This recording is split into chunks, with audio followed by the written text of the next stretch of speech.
Bismillahirrahmanirrahim. Assalamualaikum warahmatullahi wabarakatuh. Yang kami hormati pejabat penata usaha keuangan SKPD, bendahara pengelolaan dan bendahara penerimaan yang tidak terpisahkan dari proses pengelolaan keuangan daerah.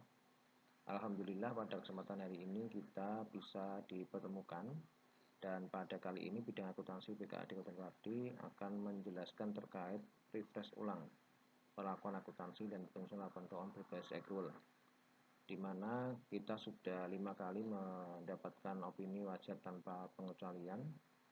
Artinya apa? Laporan keuangan itu sesuai dengan PSAP, kemudian laporan keuangan itu taat pada kepatuhan, laporan keuangan itu sistem internalnya juga tertib.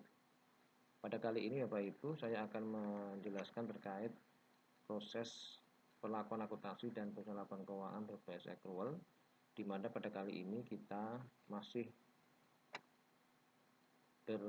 menyibukkan diri untuk menyusun laporan keuangan baik di SKPD maupun di SKPKD. Kewajiban pemerintah daerah atas laporan keuangan yang wajib disusun pemerintah daerah itu adalah ada 7 komponen. Yang pertama adalah neraca, laporan operasional, perubahan ekuitas, realisasi anggaran, kemudian RPSal, laporan perubahan sal, arus kas, dan caleg atau catatan atas laporan keuangan. Untuk kewajiban SKPD Bapak Ibu hanya yang berwarna hitam, yaitu hanya neraca, LO, laporan perubahan ekuitas, LLA, dan caleg. RPSal yang arus kas itu menjadi kewajiban untuk di tingkat SKPKD, kecuali untuk BLUD itu ada tambahan LPSal dan laporan arus kas sesuai dengan Permendagri 79 tahun 2018. Ini Bapak Ibu laporan keuangan SKPD yang wajib susun, kecuali BLUD wajib tambah arus kas dan LPSal seperti yang ada di SKPKD. Saya akan refresh ulang Bapak Ibu terkait dengan laporan realisasi APBD. Saya contohkan di sini, ini format dari laporan realisasi anggaran yang setiap bulan Bapak Ibu ini akan memberikan laporan tentang penyerapan atas anggaran yang sudah disediakan. Dan kadang-kala Bapak Ibu ketika laporan realisasi anggaran ini dicetak atau disajikan oleh SKPD kelemahannya adalah sering tidak memperhatikan benar tidaknya angka dimaksud. Harus memiliki kendali ketika kita mau menyajikan angka itu benar tidak. Mengapa demikian? Pada kali ini kita masih menggunakan aplikasi berbasis SIMDA. Di SIMDA atau aplikasi sejenisnya itu sebuah alat untuk mempermudah kita di dalam mengelola keuangan daerah.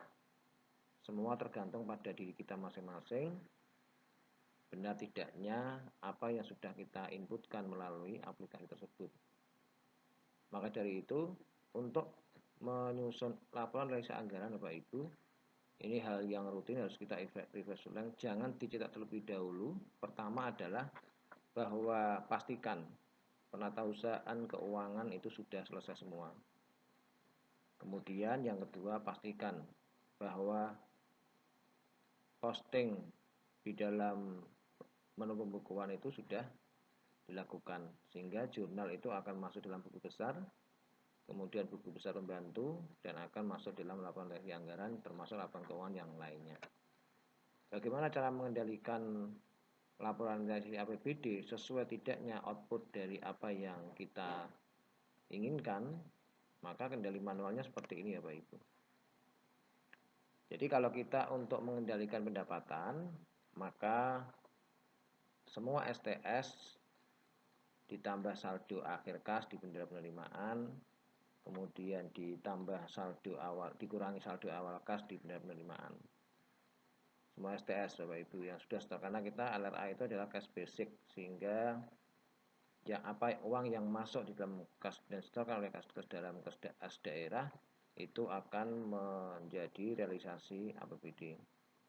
Kemudian bagi yang belanja itu adalah semua SP2DLS ditambah semua SP2DGU, kemudian ditambah semua SP2D nihil termasuk GU nihil, kemudian TU nihil, kemudian dikurangi setoran-setoran yang sudah disetorkan tahun berjalan, karena pengembalian belanja atau kontrapos ini akan mengurangi SPJ Bapak Ibu sekalian. Sehingga pastikan kalau rumus ini sudah benar angkanya, maka LRA harus mencerminkan angka dimaksud. Kalau belum, maka LRA yang dicetak itu adalah salah. Bisa karena posting belum dilakukan atau masih ada yang terlewatkan. Bisa jadi sistem error. Maka kalau terjadi sistem error, sudah benar yakin bahwa manualnya seperti itu, kemudian Bapak Ibu posting juga sudah yakin, kok masih terdapat kendala, angka dicetak menu LRA itu belum sesuai, maka silakan hubungi admin.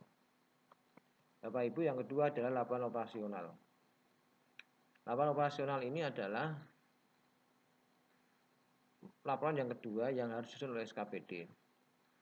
Di sini menggambarkan saldo tahun lalu dan saldo tahun berjalan. Tetapi yang di laporan operasional Bapak Ibu ini tidak nyambung akumulasi tapi terputus. Demikian juga LRA tadi juga terputus. Laporan tahun lalu hanya menggambarkan perbandingan saja. Apa yang masuk dalam LRA yaitu mulai dari pendapatan dan beban atau belanja barjas, belanja pegawai. Untuk belanja modal tidak. Karena laporan operasional. Bagaimana cara mengendalikannya? Untuk kendali pendapatan, maka pastikan dulu LRA sudah selesai.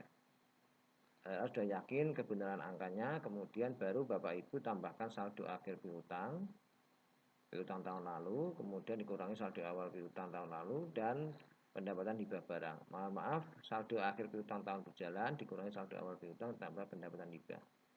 Ini bagi SKPD penghasil. Sedangkan belanja untuk mewujudkan beban, maka belanja di LRA itu harus sudah selesai totalnya. Sudah yakin kebenarannya, kemudian belanja modal, ditambah saldo awal persediaan, dikurangi saldo akhir persediaan, ditambah beban penyusutan, beban amortisasi, beban pengisian piutang, utang belanja, dikurangi beban dibayar di muka jika ada, ditambah belanja modal tidak menambah aset tetap. Dikurangi aset dari non belanja modal. Maka beban di LO ini akan sesuai dengan apa yang kita harapkan. Yang ketiga Bapak Ibu yaitu laporan keuangan berupa neraca. Bapak Ibu perlu diketahui jangan asal cetak ketika kita menyajikan laporan neraca. Sama dengan laporan operasional dan laporan realisasi anggaran. Di sini menggambarkan juga laporan atas tahun lalu, tetapi ini bersifat akumulasi. Jadi Bapak Ibu perhatikan akun yang sering terjadi di SKPD. Pertama adalah terkait kas. Mulai dari kas bendera penerimaan, kas bendera pengeluaran, yakinkan kalau memang tidak ada kas di bendera pengeluaran baik tunai maupun bank, di rekening banknya sudah kosong, kemudian tunai tidak ada, BKO sudah nol semua, maka ini harus nol. Demikian juga kas bendera penerimaan. Tidak ada saldo sedikitpun di bendera penerimaan, baik tunai maupun bank. Demikian juga di kas BLU. Kalau kas BLU biasanya ada saldonya di sini karena beliau di BLUD itu memiliki ada kas di bank, ada di kas tunai setiap tahunnya. Kemudian yang tidak kalah pentingnya yang sering terjadi adalah untuk SKPD penghasil itu terkait dengan akun piutang pendapatan. Piutang pendapatan ini harus dipastikan dengan kendali manual Bapak Ibu. Kalau berbicara piutang pendapatan, di sistem akan diotomatis jika Bapak Ibu cara menginputnya di sistem itu benar, sesuai dengan arahan kita. Ini akan otomatis piutang ini akan terwujud sesuai dengan hasil. Kalau tidak, maka panjenengan mesti salah input. Kalau penyisian piutang ini adalah harus di jurnal. Jurnal penyesuaian berapa penyisian akhir tahun. Sedangkan akun yang sering terjadi lagi adalah SKPD yang tidak lepas adalah persediaan. Persediaan ini kan akan SKPD melakukan stok opnam. Nah, stok opnam itu hasil terakhirnya berapa? Di sini akan terwujud saldo. Maka kalau saldonya dulu masih 14 juta, kemudian stok 6 akhir tahun ini 11 juta, maka harus dikurangi dengan jurnal koreksi. Jurnal penyesuaian di akhir tahun. Kemudian tidak kalah pentingnya Bapak Ibu, yaitu pada akun aset tetap.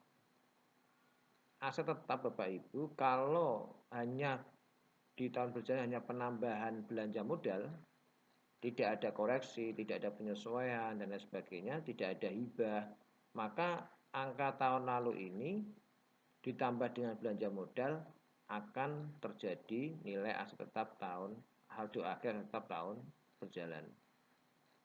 Ini hanya selisihnya ini dan kurang ini adalah belanja modal. Tetapi kalau ada jurnal koreksi mungkin baik. Saat ini kita akan sudah melakukan sensus aset tetap tahun 2020. Maka yang terjadi di sini nanti akan terjadi tambah kurang, bisa reklas antar akun, bisa jadi penambahan, bisa jadi pengurangan, termasuk penyusutannya. Maka di sini nanti tidak hanya komponennya tidak hanya belanja modal, tetapi penambahan pengurangan itu adalah termasuk adanya jurnal-jurnal koreksi di akhir tahun atau jurnal atas penyesuaian-penyesuaian. Ini pos-pos yang sering terjadi, Yang pos yang terjadi yang di aset adalah aset tak berwujud. Ini kadang-kadang juga beberapa SKPD ada, yaitu berupa software, kemudian perencanaan itu ya.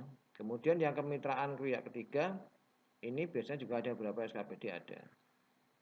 Aset lain-lain seperti rusak berat dan sebagainya ini juga kadang-kadang ada. Maka perhatikan aset tetap, aset lainnya, kemudian di sini adalah aset lancar, yaitu pada kas, kemudian penyisian piutang, dan persediaan. Ini perhatikan Bapak Ibu, di tiap SKPD hampir setiap SKPD memiliki. Ini yang terkait dengan neraca. Jumlah aset ini harus sama dengan jumlah kewajiban ditambah ekuitas. Kita lanjut, ketika di kewajiban Bapak Ibu, di sini juga ada utang beban. Utang beban itu adalah beban kita di tahun 2021 atas utang kita di 2020 yang belum terbayar. Biasanya tenaga harian lepas, kemudian listrik bulan Desember kalau pasca bayar, telepon, pulsa dan sebagainya kalau pasca bayar itu maka akan ada utang beban. Yang cara pentingnya adalah ada beberapa SKPD seperti Setda, Seduan, rumah sakit, itu beban dibayar di muka ini akan muncul. Karena memang membayar berupa belanja di tahun lalu, membayar tahun berikutnya, dibayar di awal. Biasanya premi, asuransi, terkait dengan kendaraan atau gedung yang telah diasuransikan. Maka dengan sendirinya Bapak Ibu jumlah kewajiban ini ditambah dengan jumlah aset ekuitas sama dengan jumlah aset. Kalau tidak sama, maka hubungi admin. Bapak Ibu, neraca ini agar sama dilakukan di menu aplikasi ada proses tutup buku. Jadi semua sudah selesai dilaksanakan. Kalau tidak balan maka dia akan diseimbangkan dengan proses akhir tahun, yaitu dengan munculnya jurnal tutup tahun atau tutup buku. Maka akan memunculkan aset sama dengan kewajiban plus ekuitas. Tapi hati-hati Bapak Ibu, untuk proses akhir tahun ini Bapak Ibu laksanakan setelah selesai semua. Sebelum selesai semua jangan dilaksanakan. Akan berdampak pada hancurnya laporan keuangan. Laporan perubahan ekuitas, ini ekuitas akhir, ekuitas awal harus sama dengan di neraca. Surplus defisit LO, ini harus sama dengan di LO. Kemudian adanya koreksi-koreksi ini akan nambah Bapak Ibu. Kalau tadi di akun aset tetap neraca ada beberapa koreksi, maka di sini akan nambah koreksi-koreksi itu. Kalau di neraca ada banyak koreksi, maka akan ada koreksi kas, ada koreksi piutang. Di sini akan muncul. Semakin material nilainya besar di sini, maka semakin laporan keuangan ini dipertanyakan. Maka harus hati-hati di sini itu adalah kalau dikatakan mungkin bisa dikatakan ini adalah sampahnya.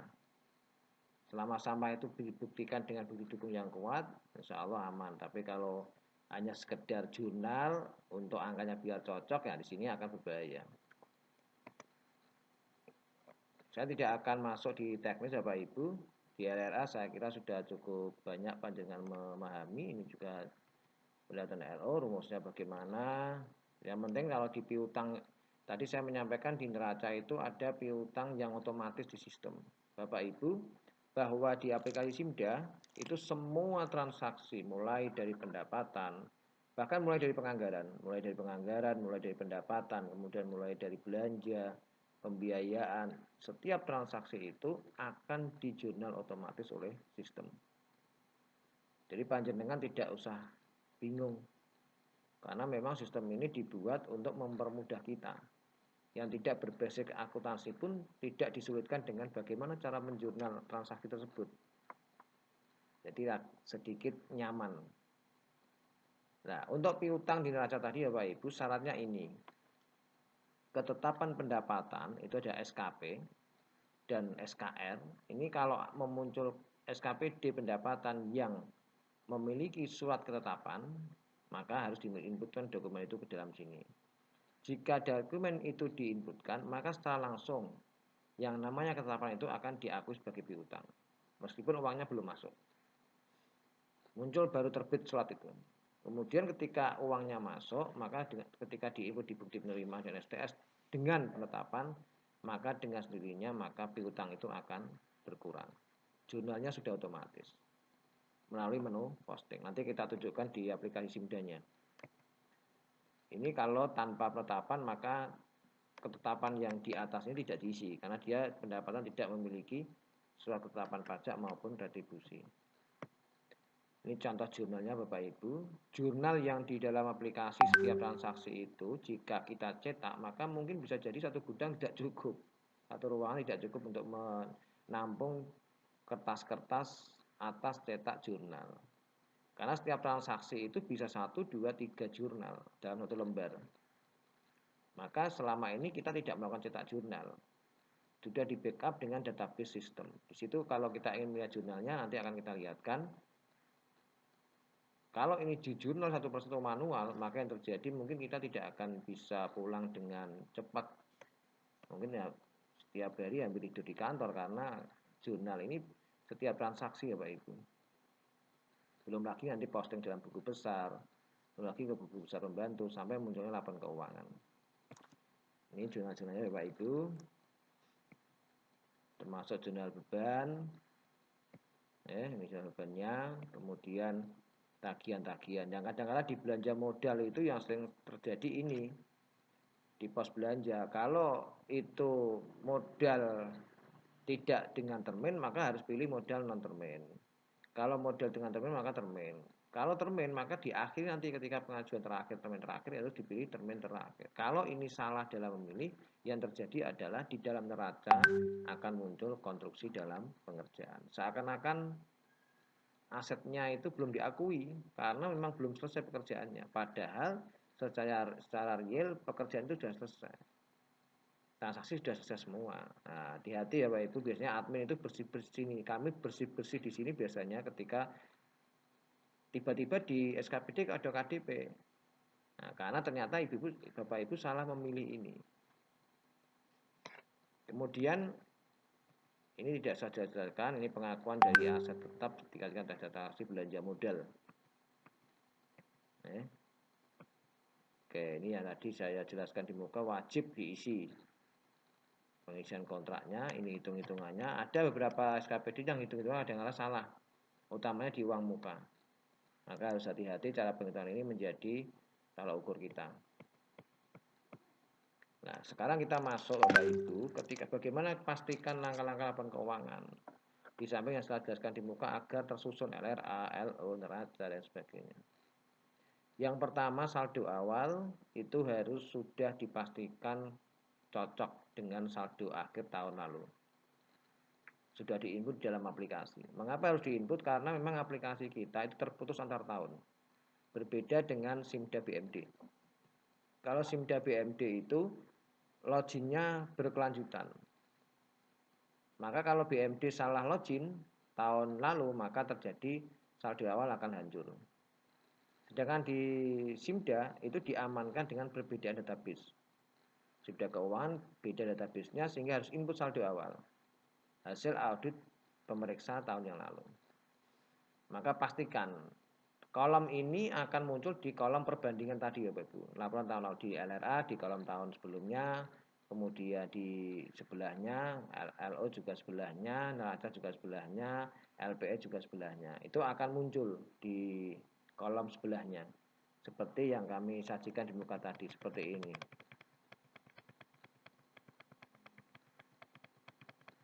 Oke, seperti ini. Tahun lalu akan muncul. Itu yang terkait dengan saldo awal. Wajib diinput dan wajib cocok terlebih dahulu dengan tahun lalu hasil audit BPK. Kemudian yang kedua adalah lakukan mapping. Mapping itu tugasnya admin. Biasanya adalah ketika perubahan APBD atau pergeseran, ada penambahan kode rekening di kode penganggaran.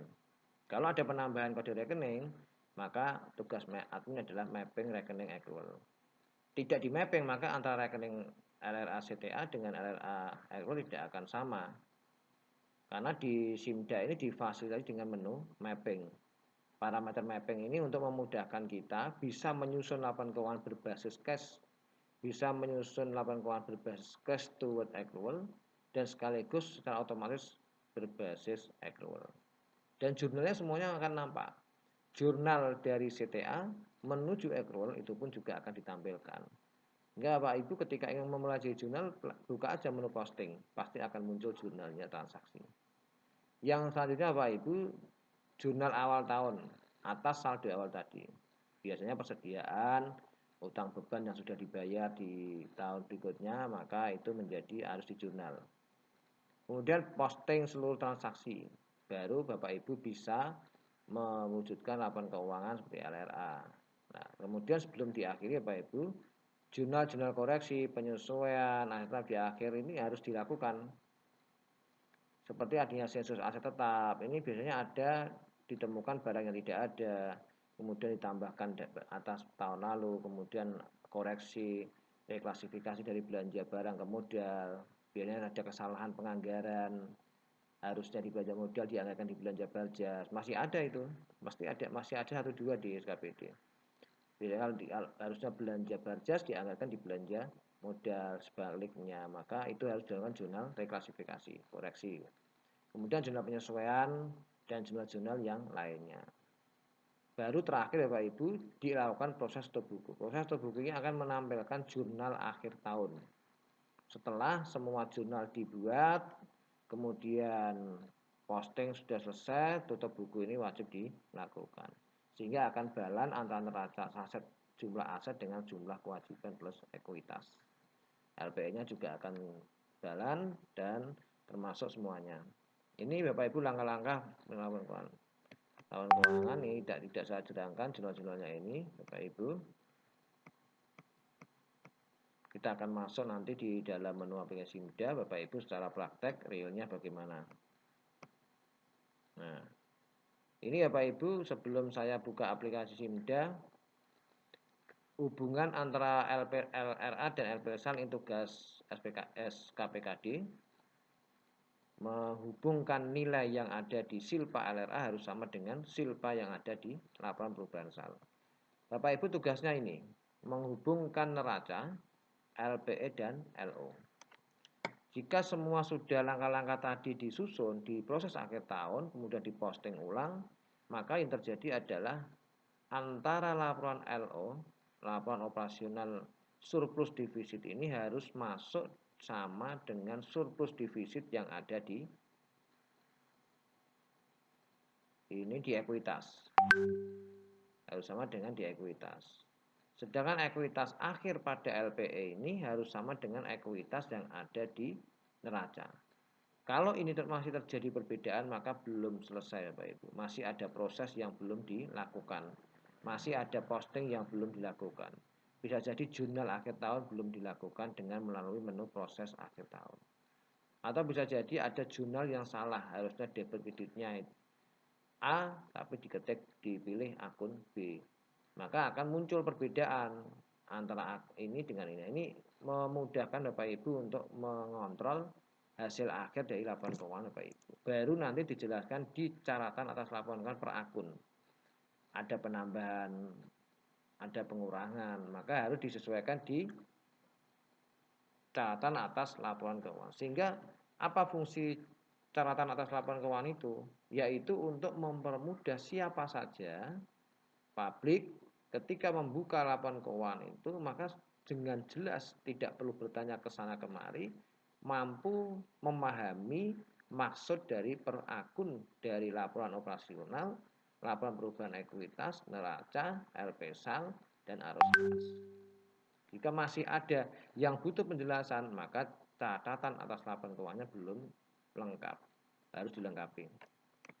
Itu Bapak Ibu terkait dengan manual kita. Sekarang saya akan tunjukkan bagaimana Bapak Ibu melakukan melalui aplikasi Simda. Mohon untuk bersabar karena memang kondisinya tergantung pada jaringan masing-masing.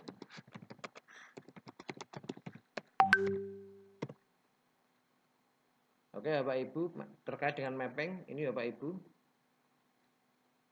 tugas admin itu memapping rekening rekrewel jika terjadi penambahan kode rekening pada saat penyusunan anggaran.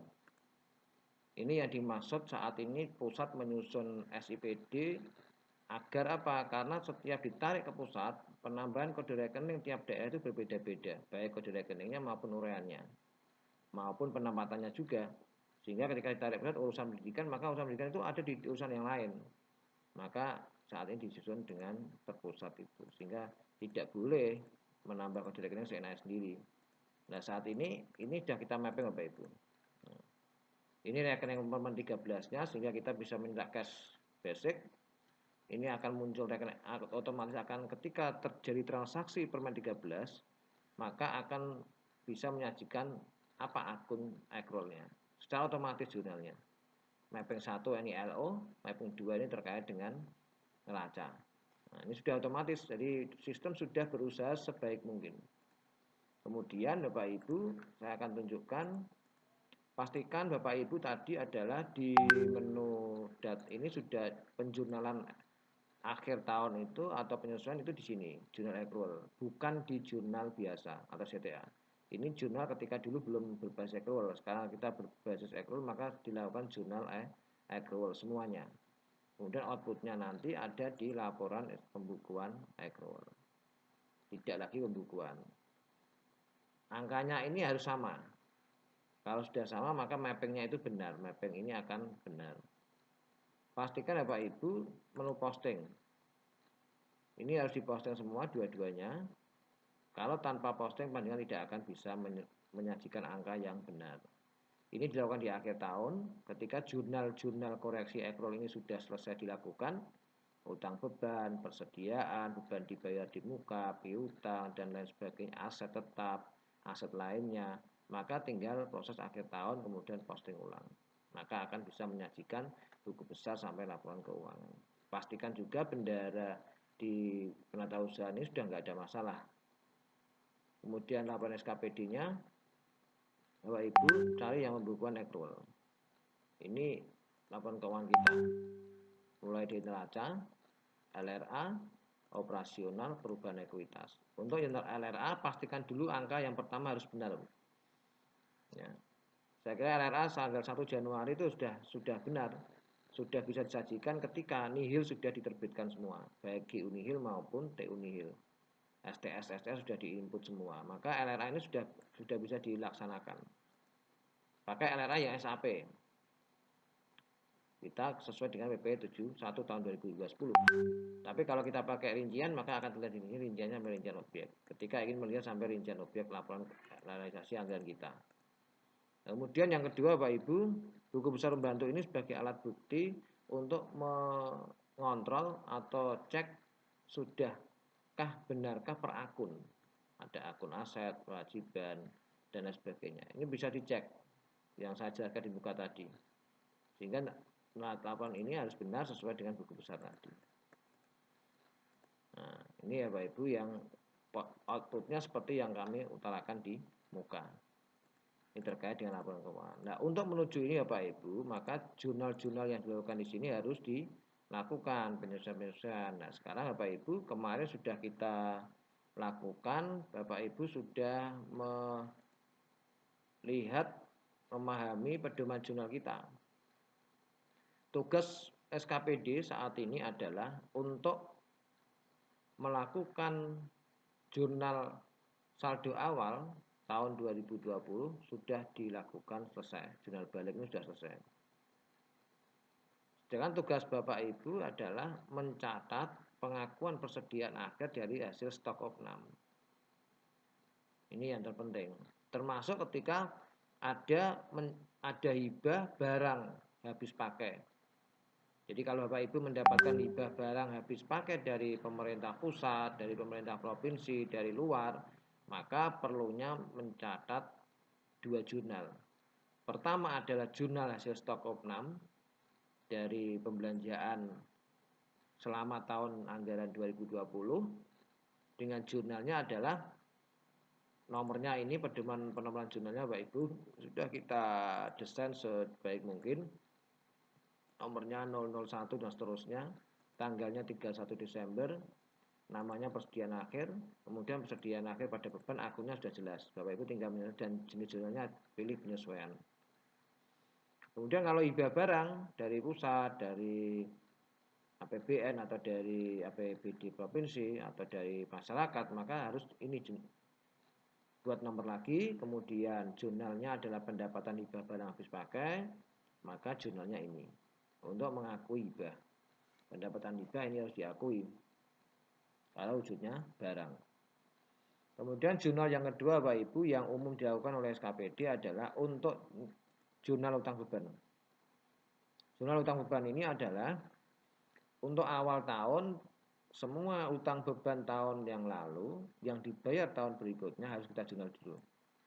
Di jurnal dengan bentuknya ini mencatat utang beban yang sudah dibayar. Tanggalnya harus ditanggal sesuai dengan tanggal SPP pembayaran. Kemudian di akhir tahun Bapak Ibu tentu memiliki utang beban yang belum dibayar di tahun berjalan, dianggarkan di tahun berikutnya. Misalkan listrik pasca bayar, telepon pulsa pasca bayar, THL itu kan di bulan Desember dibayar Januari dan seterusnya. Maka dicatat disesuaikan itu. Jenis jurnalnya menyesuaikan. Nah, sekarang piutang. Untuk piutang Bapak Ibu, mestinya kalau Bapak Ibu sesuai dengan pedoman yang kami terangkan tadi ketika di SIMDA itu, di sini Bapak Ibu menginput bendera penerimaan, melakukan input BPSTS dan ketetapan itu sesuai dengan mekanisme, maka otomatis Bapak Ibu di sini tidak butuh jurnal piutang. Karena jurnal piutang akan dengan sendirinya menyesuaikan dan akan selesai menyajikan angka yang sebenarnya. Lalu yang di jurnal apa Bapak Ibu? Yaitu SKPD berpendapatan, yaitu penyisian piutangnya. Karena memang di awal ini penyisian piutangnya tahun lalu, saldo awal, kemudian penyisian terakhir kualitasnya jadi berapa? Karena umur piutangnya kan bertambah kategorinya, maka ini menyesuaikan.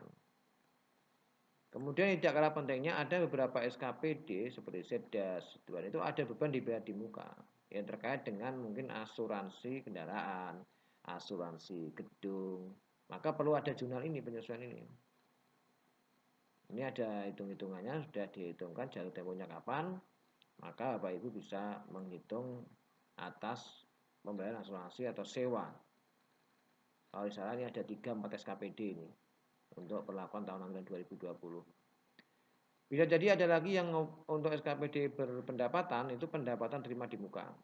Kita siapkan juga jurnalnya seperti ini. Hati-hati ya Bapak Ibu, pendapatan terima di muka itu biasanya jatuh temponya sampai tahun lalu, tetapi dibayar di muka di tahun 2020, sehingga masuk di pendapatan di awal. Harusnya pendapatan tahun berikutnya tapi dibayar di muka. Ingat, ini akan dilakukannya bisa dilakukan jurnal. Pengaruhnya di laporan operasional. Hati-hati Bapak Ibu melakukan jurnal, karena tadi sempat kami melihat bahwa jurnal utang beban lawannya harusnya beban, tapi dilakukan belanja. Kalau dilakukan belanja akan berpengaruh pada laporan realisasi anggaran yang sudah selesai, angkanya akan berubah. Kemudian terkait dengan neraca yang di aset tetap. Ketika ada reklas ke modal dari Barjas, maka jurnalnya adalah aset tetapnya bertambah, beban Barjasnya berkurang. Tadinya kan awalnya ketika belanja lewat Barjas, maka beban Barjasnya sudah diakui. Barangnya sudah ada. Nah, sekarang tinggal mengakui aset tetapnya dan mengurangi bebannya. Kalau ada hibah masuk, misalkan menerima aset tetap dari APBN atau komite sekolah ya, atau mungkin masyarakat, maka jurnalnya adalah aset tetap pada hibah. Kemudian ada mutasi antar OPD. Kendaraan dimutasi antar OPD jurnalnya seperti ini. Pengaruhnya pada LO di tahun berjalan. Kalau ada kaitannya dengan tahun lalu, maka kaitannya koreksi. Koreksi. Dulu aset tetapnya mungkin salah catat angkanya, maka dikurangi atau ditambah, tergantung ini jurnalnya. Kalau ada penghapusan aset tetap, lelang atau dihapus, maka ini jurnalnya, asetnya berkurang, defisit, karena kita rugi. Kemudian kalau lelang, nah, aset tetap kalau untung ya surplus, tapi kalau kita sering rugi maka tetap lawan defisit penjualan. Kelas ke non modal ini adalah dari salah penganggaran. Kalau di nomor 1 ini adalah salah penganggaran barjas dibelikan aset tetap. Kalau nomor 7 ini adalah dari belanja modal, mestinya adalah belanja barjas, tapi penganggarannya dicatat di angka belanja modal.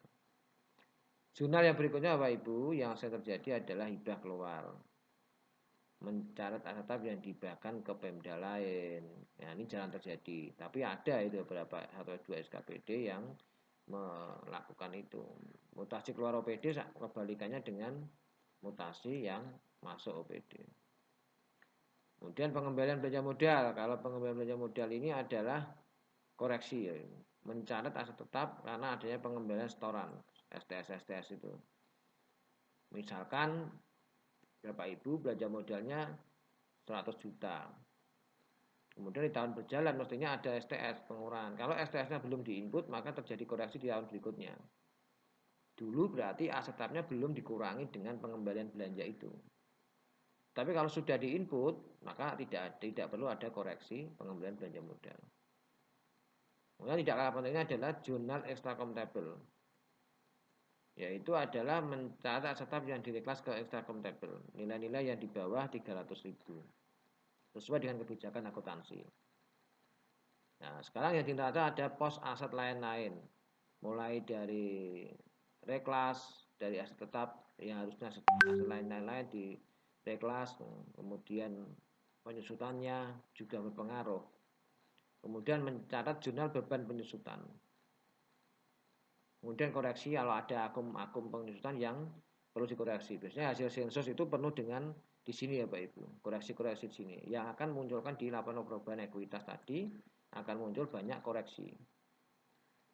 Baik, nah ini terkait dengan sensus juga sudah kita jelaskan di sini. Sehingga Bapak Ibu dengan mudah pedoman ini bisa dilakukan dan setelah selesai semua, maka Bapak Ibu tinggal proses akhir tahun dan posting. Maka akan mewujudkan laporan keuangan yang lengkap. Perlu diingat ya Bapak Ibu, baik aset tetap, aset lain-lain, kemudian penyusutan, kemudian piutang, reklas dan sebagainya ini harus didukung dengan bukti yang kuat.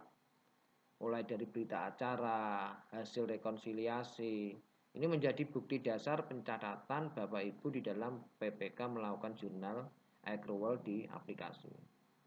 Kalau Bapak Ibu hanya sekedar menjurnal tanpa bukti yang kuat, nanti akan tidak bisa memperkuat data laporan keuangan.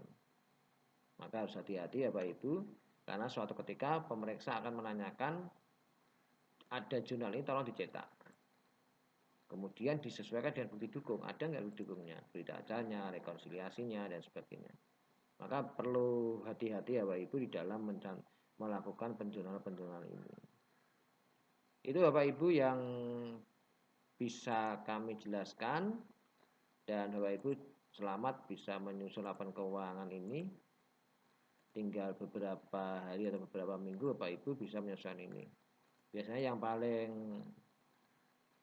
memperlambat itu adalah terkait dengan aset tetap dan aset lain-lain, karena memang aset tetap nilainya cukup material, cukup besar barangnya, dan penuh dengan koreksi, di mana nanti LP ini akan penuh dengan koreksi dan sebagainya. Jadi kalau ada yang mengatakan akuntansi itu tinggal posting kemudian enter jadi laporan, iya kalau memang tidak ada koreksi. Tapi yang terjadi di lapangan adalah yang sangat menyulitkan itu adalah adanya koreksi-koreksi itu. adanya kesalahan SPJ, adanya kesalahan dalam penghasilan tetap, adanya sensus termasuk di dalamnya, dan masih banyak lagi yang harus disesuaikan. Kalau hanya sekedar menyusun laporan realisasi anggaran, saya kira tepat waktu per hari bisa. Tetapi kalau neraca, LO, dan LPE ini tidak bisa semudah itu. Karena dibutuhkan jurnal-jurnal apakah ada koreksi, apakah ada penyesuaian, apakah ada reklasifikasi, dan sebagainya. Kalau ini tidak ada, insya Allah bisa. Tapi kalau ada dan dijamin, pastikan pasti ada setiap tahunnya. Ini yang sedikit memperlambat adalah biasanya terkait dengan aset ini cukup banyak Bapak Ibu. Neraca kita itu hampir 80% itu nilainya adalah aset tetap. Sehingga yang paling sulit tidak tetap. Maka dibutuhkan data-data yang harus didukung dengan bukti dukung yang kuat. Bapak Ibu yang kami hormati, demikian sedikit refresh ulang terkait tentang perlakuan akuntansi dan proses penyusunan laporan keuangan baik SKPD maupun di BPKAD atau PPKD. Kami di PPKD juga melakukan penyusunan laporan keuangan utamanya di belanja tidak langsung, kemudian selaku bendahara PPKD juga transaksinya juga cukup banyak, maka kami pun tidak hanya sekedar mengkonsolidasi SKPD, tapi juga melakukan kontrol terkait dengan PPKD itu sendiri. Sehingga laporan keuangan kami di SKPKD ini akan lengkap, mulai di neraca, arus kas, realisasi anggaran, operasional, perubahan kualitas. Untuk arus kas dan realisasi anggaran ini bisa kita lakukan dengan tepat waktu. Tapi untuk neraca, operasional, perubahan ekuitas, dan efek sosial ini membutuhkan waktu karena adanya jurnal-jurnal koreksi. Dan sampai hari ini masih cukup panjang Bapak Ibu karena aset tetap belum bisa kita dapatkan. Saat ini Bapak Ibu nanti akan melakukan banyak jurnal karena adanya sensus barang milik daerah pada tahun lalu. Disitulah nanti sedikit perlu berhati-hati dalam melakukan jurnal.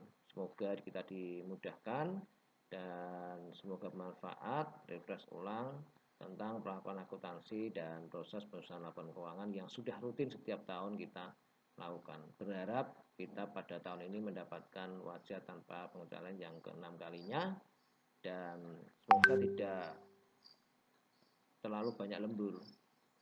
Kepada SKPD kami harapkan untuk bisa segera mencukupi data-data yang kita sajikan melalui surat-surat yang sudah kita edarkan.